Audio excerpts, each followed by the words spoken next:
Have you ever wondered how your brain tells your hand to move in less than a second?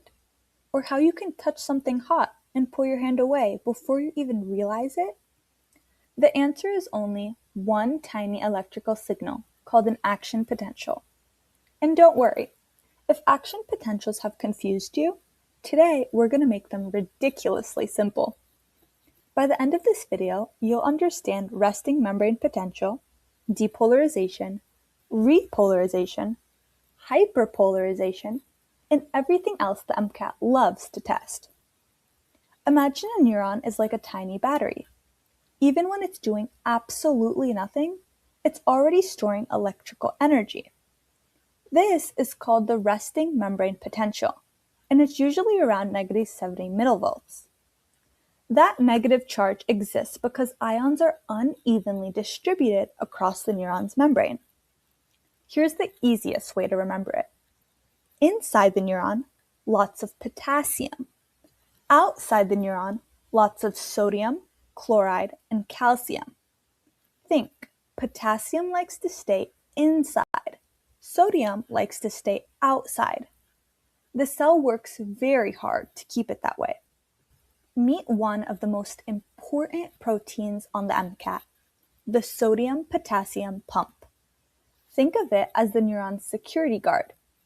Every cycle it uses ATP to move 3 sodium ions out and 2 potassium ions in. Notice something? 3 positive charges leave, only 2 come back. That's the reason the inside stays negative and why the pump helps maintain the resting membrane potential, which is -70. 3 out, 2 in. If you remember nothing else about the pump, remember that. Now, imagine someone pinches your arm. The neuron receives a signal. If that signal is strong enough to reach the threshold, around -55 millivolts, voltage-gated sodium channels open, especially near the axon hillock, and an action potential begins. Suddenly, sodium rushes into the cell. The inside becomes less negative than positive. This phase is called depolarization. Think, depolarization equals sodium rushes in. That's one of the highest yield facts on the MCAT you must know. The neuron can't stay positive forever, so what happens next? The sodium channels close while potassium channels open. Potassium channels leave the neuron, positive charge leaves with it. The inside becomes negative again. That's called repolarization. Easy memory trick? Sodium in, potassium out. That's the entire action potential in one sentence.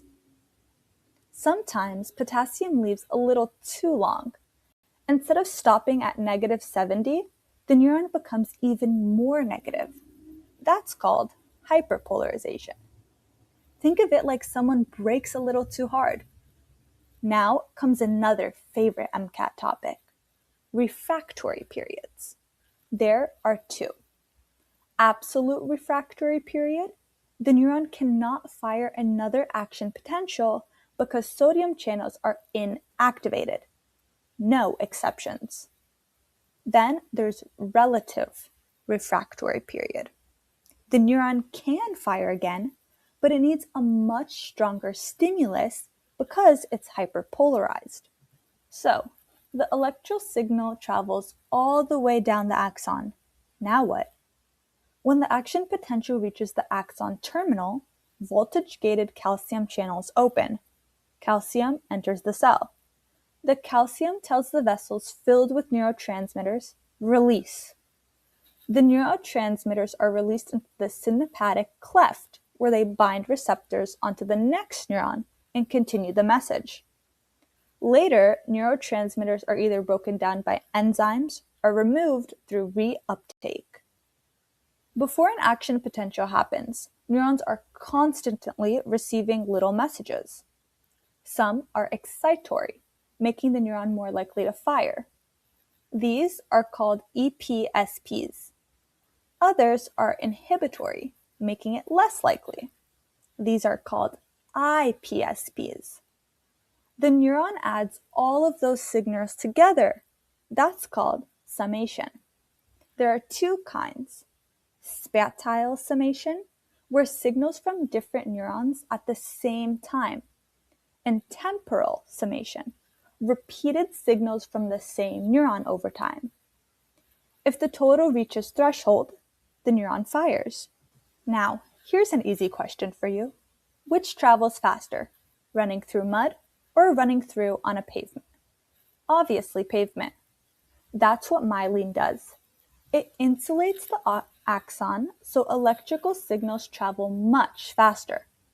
Instead of moving continuously, the action potential jumps from one node of Ranvier to the next. These unmyelated gaps are packed with ion channels that regenerate the signal. This jumping is what makes nerve conduction so fast. Before you go, here's your MCAT lightning round. Resting membrane potential is -70. The sodium-potassium pump is 3 potassium in and 2 out. The threshold is -55. Depolarization is when Na plus is in, and repolarization and was K is out. Hyperpolarization, too much K plus leaves. Absolute refractory, can't fire. Relative refractory, can fire but harder. Calcium triggers neurotransmitter release. EPSPs excite. IPSPs inhibit. And nodes of Ranvier regenerate the signal. If action potential finally clicked for you, hit the like button and subscribe, because this is a part of the MCAT Biology Made Easy series, where I turn the hardest MCAT topics into simple, high-yield lessons.